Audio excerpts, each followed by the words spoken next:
If someone you love goes completely silent when they're hurt, you've probably assumed it means one of two things.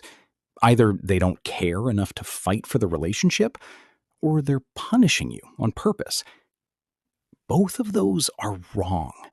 And by the end of this video, you're going to understand exactly why the quietest person in the room is often carrying the most pain, not the least.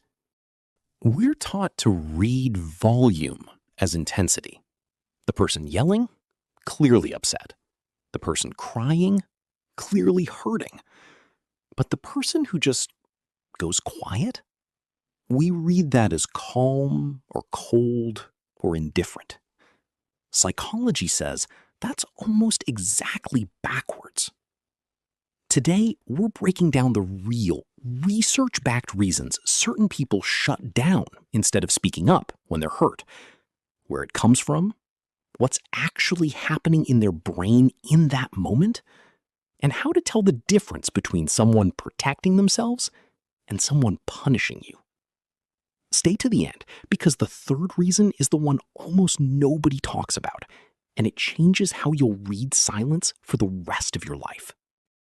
Here's the first thing to understand.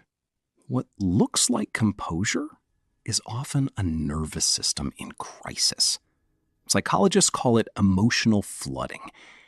When someone experiences a big enough emotional hit, betrayal, humiliation, rejection, the amygdala, the brain's threat detection center, floods the body with stress signals. Heart rate spikes, thoughts race. And here's the key part. The part of the brain responsible for organized, rational speech starts to shut down. They're not choosing silence like picking a strategy off a shelf. In that moment, they often can't find the words. It's not a decision. It's a shutdown. So the next time someone goes quiet mid-conflict, consider this. They might not be composed at all. They might be drowning. And silence is the only thing keeping their head above water. Let's go deeper. Because flooding explains the moment, but it doesn't explain the pattern. Some people flood and recover in minutes. Others carry this same response into every conflict, every relationship, for years. That's because for a lot of people, silence wasn't invented in the moment. It was built, brick by brick, over a lifetime of testing what happens when they speak up. Somewhere along the way, they said how they felt. Maybe as a kid, maybe in an earlier relationship. And instead of being met with understanding, they were told they were too sensitive, or their honesty was used against them later, or their anger was treated like an inconvenience instead of information.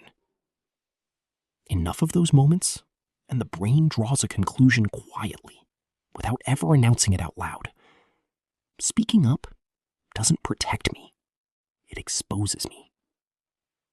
So silence stops being a reaction. It becomes armor.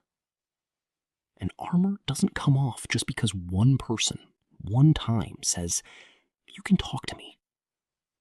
It took years to build. It takes trust to remove. Now here's where most people get it wrong, and it's important enough to slow down for. Not all silence is the same.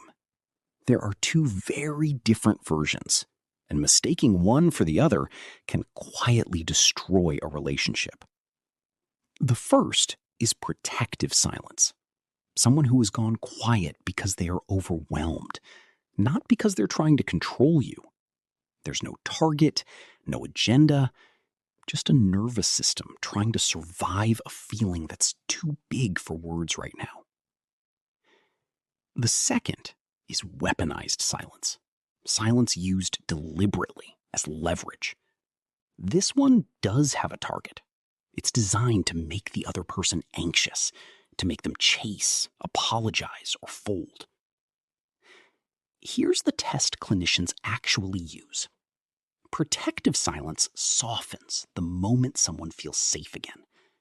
Weaponized silence escalates the longer you try to fix it, and only resolves once you've apologized, complied, or given something up. Learning to tell these apart is the single most useful skill in this entire video, because responding to protective silence with pressure just deepens the shutdown. And responding to weaponized silence with endless patience just teaches someone that silence works. Now, if you've been nodding along, thinking, okay, this explains someone in my life, stick around, because next we're going to look at what's actually happening underneath that silence emotionally, and it's not what most people expect. Underneath almost all of this is one specific fear, that the real version of them, hurt, needy, not holding it together, will be too much for the people they want to keep close. That fear doesn't come from nowhere. It gets built every time vulnerability was met with discomfort or quiet distance instead of warmth. Psychologists who study rejection sensitivity have found this pattern shows up most in people who experienced what's called conditional acceptance early in life, where love or approval seem to depend on being easy, agreeable, low maintenance. So they learned an equation, even if they never said it out loud. Being seen in pain equals being seen as less. And that equation doesn't dissolve just because they're now in a relationship that's actually safe. Old wiring doesn't know the difference between this new person is different and this feels exactly like the thing that hurt me before. It just pattern matches and pulls the alarm. Here's the part that matters most if you recognize yourself in this video. Short-term silence, taking time to cool down before responding, is healthy. It's regulation, not avoidance. But there's a line between taking space and disappearing completely. And when protective silence turns into a permanent habit, it stops protecting the relationship and starts eroding it. Unspoken hurt doesn't go away. It just moves into distance, into resentment, into two people quietly drifting while still sharing a couch. Relationships aren't damaged by conflict nearly as often as they're damaged by things that were never said. So if silence has become your default, the question worth sitting with isn't how do I stop going quiet? It's this. Am I protecting myself right now? Or am I avoiding discomfort? Those two things can look identical from the outside and feel completely different from the inside. And only you can answer which one it actually is.